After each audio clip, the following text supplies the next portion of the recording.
We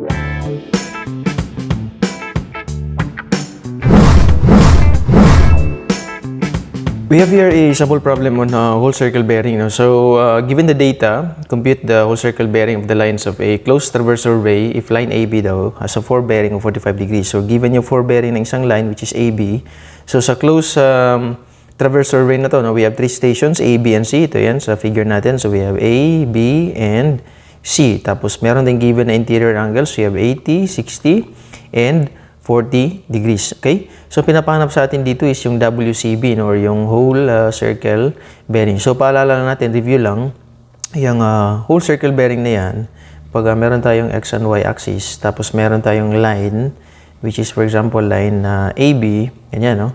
So, yung forward bearing ng whole circle na bearing, or WCB, is always based on the north, pati yung back bearing niya, no?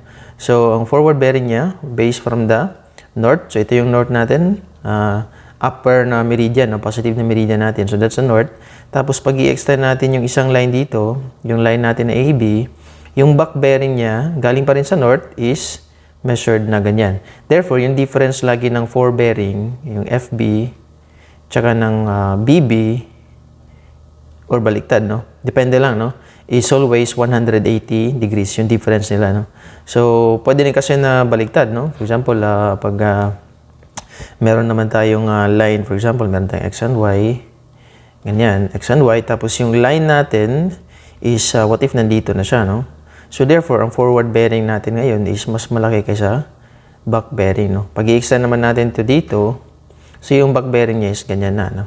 Therefore, mas malaki ng forward bearing, FB, tapos mas maliit na si back bearing. Pero, ganun pa rin, no? Yung difference nilang dalawa is 180 degrees. So, yun yung whole circle bearing, no? So, lagi siyang measured dito sa north natin na meridian, okay? Hindi siya sa south, no? So, azimuth naman yung pag sa south tayo nagme-measure. Tapos, yung direction niya lagi is clockwise, okay? Bago natin isolve si whole circle bearing, dalawa yan, no? Forward at backward na WCB ng mga lines natin, i-double check muna natin, no? Kung yung interior angles ba natin na 60, 80, and 40 ay tama ba at walang error, okay? So, paano natin malaman kung may error? Dapat yung interior angles nila or yung sum dapat ng or actual, no? Actual na interior angles natin should be equal to the true value ng sum, okay? The true. So, yung interior angles natin, so we have 80 degrees plus 60 degrees plus 40 degrees. Dapat equivalent siya sa equation na n minus 2 times 180 degrees. Okay? So, yung n dito is yung number of sides. So, we have 80 plus 60, that's 140. Plus 40, that's 180. No? 180 degrees. Ito naman, 3-sided yung closed traverse natin. So, 3 minus 2, that's 1. Times 180, that's 180 din. Yeah? Therefore, walang error.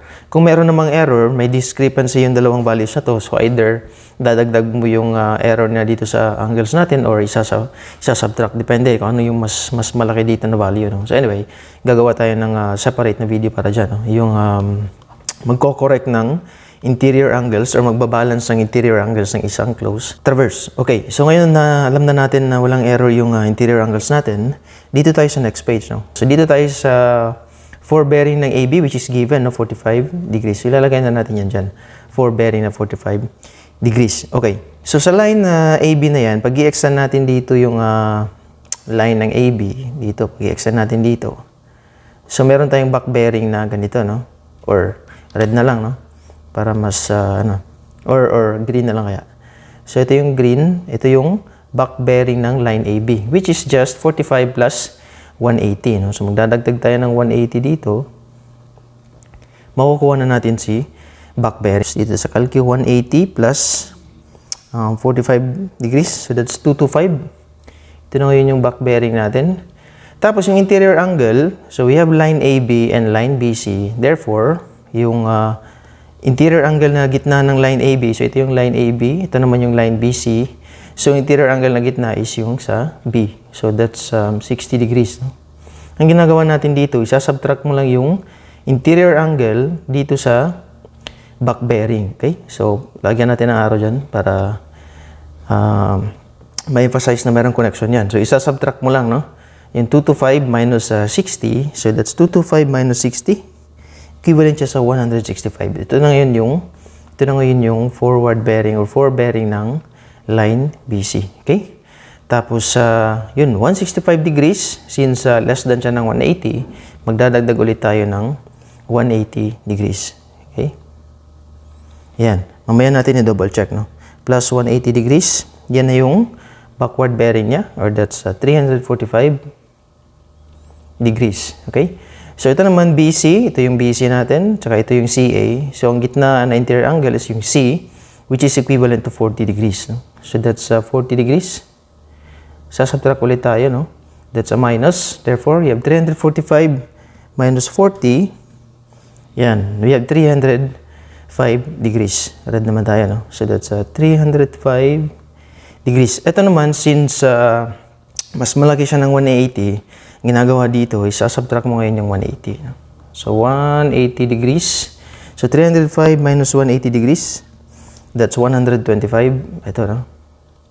Tapos, yung between CA and AB, so ito yung CA and AB is your angle A, which is 80 degrees. Pula naman tayo, no? 80 degrees. So, sasubtract ka ulit. Tapos, 125 minus 80, ang makukuha ulit dito is 45 degrees, which is dapat lang na 45 para same siya dito sa first. So, ito yung one way of checking, no? Aside sa kailangan mo i-double check yung mga figures mo dito, ito rin magsasabi, no? Kung makuha mo ulit yung value ng first na bearing na line, AB, so ibig sabihin tama yung mga ginawa mo dito sa 180, no? So, napapansin natin dito sa solution natin, so pag less than 180, magdadagdag ka ng 180 degrees para makuha mo yung back bearing ng line natin, no? Pag greater than 180 naman, tulad nitong 305, ibahin na natin yung tulad nitong 305, magsasubtract ka ng 180 degrees, makukuha mo ngayon si back bearing. Okay? So, papakita lang natin dito kay dito sa B, for example, no? Kung meron kang line dito, ang kinukuha natin dito is of course yung WCB ng BC, which is this one, no? Ito yon. Tapos alam natin na itong line na to, this is actually equivalent to 225, no? Yung back bearing yan ng line AB. So, yung 225 na yan, ito yan, 225. Magsasubtract ka ngayon ng 60. So, kukunin mo yung 60. So, ang matitira na lang is ito na lang, no? Yung WCB na BC. Ganun lang, no? Pag dito naman tayo sa kabila, ganun pa rin, no? Kunwari, magdadagdag tayo ng vertical na line. Tapos, ang kukunin natin dito, of course, is itong angle na to, no? Which is the forward bearing of CA. So, alam natin na ang backward bearing ng BC is 345, no? Pag forward bearing mo is BC, yung backward bearing mo ngayon is CB. Ganun, no? So, itong angle na to, galing dito sa north, papunta dito, this is equivalent to 345 degrees. Tapos, magsasubtract ka ngayon ng 40 degrees. So, matitira na lang is ito, no? Ito, papunta dito. Which is now your WCB na CA. So, essentially, ito yun, no? Ito yun, yung line na yan. Okay? So, ganun lang, no? Pag dito naman, pareho lang, no? Gagawin natin. So, we have 305. For example, pag i-extend natin yan dito, or blue na lang yung gagamitin natin. Ito, no? Blue. So, extend natin si CA dito.